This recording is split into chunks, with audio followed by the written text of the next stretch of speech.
വളരെ ഈസി ആയിട്ട് പ്രിപ്പയർ ചെയ്യാൻ പറ്റിയിട്ടുള്ള ഒരു ഓട്സ് റെസിപ്പിയാണെന്ന് കേട്ടോ. വളരെ പെട്ടെന്ന് ഉണ്ടാക്കിയെടുക്കുകയും ചെയ്യാം, നല്ലപോലെ വെയിറ്റ് റിഡക്ഷന് സഹായിക്കുകയും ചെയ്യും.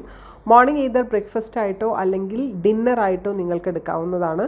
വളരെ കാലറി ഡെഫിസിറ്റ് ആയിട്ടുള്ളതും നല്ല ഫില്ലിംഗ് തരുന്നതും ഒത്തിരി ഫൈബർ റിച്ച് ആയിട്ടുള്ള ഒരു ഫുഡാണ് ഈ ഒരു ഓട്സ് കൊണ്ട് നമ്മൾ ഉണ്ടാക്കാൻ പോകുന്നത്. വളരെ ഹെൽത്തി ആയിട്ടുള്ള ഈ ഒരു റെസിപ്പിയിൽ ആകെ 3 ഇൻഗ്രീഡിയൻസേ ഉള്ളൂ. വെള്ളം, oats and little bit of salt. 3 table spoon oats ആവശ്യത്തിന് വെള്ളവും ഉപ്പും ചേർത്ത് നല്ലപോലെ വേവിച്ചെടുക്കുന്നു. അതിനുശേഷം വേറൊരു പാത്രത്തിലോട്ട് മാറ്റിയതിന് ശേഷം അതിൽ നട്ട്സ് ആൻഡ് സീഡ്സും, നിങ്ങളുടെ ഫേവറേറ്റ് നട്ട്സ് ആൻഡ് സീഡ്സും ഏറ്റവും ഇഷ്ടപ്പെട്ടിട്ടുള്ള ഫ്രൂട്ട്സും വെച്ചിട്ട് ഡെക്കറേറ്റ് ചെയ്താൽ മാത്രം മതി. ഇത് ഡയബറ്റിക് പേഷ്യൻസിന് പോലും എടുക്കാൻ പറ്റുന്നതാണ്. പക്ഷേ അവരെടുക്കുന്ന സമയത്ത് ഓവർ ഷുഗറി ആയിട്ടുള്ള ഫ്രൂട്ട്സ് അവോയ്ഡ് ചെയ്യാൻ വേണ്ടി ശ്രമിക്കണം. നല്ലൊരു ഫൈബർ റിച്ച് ആയിട്ടുള്ള ഒരു ഫുഡ് ആയതുകൊണ്ട് തന്നെ ഈസിലി ഡൈജഷന് സഹായിക്കും. നല്ല റിച്ച് ഫീൽ കഴിക്കുന്ന സമയത്ത് വയറ് നല്ല ഫില്ലായതുപോലെ ഇരിക്കുകയും ചെയ്യും.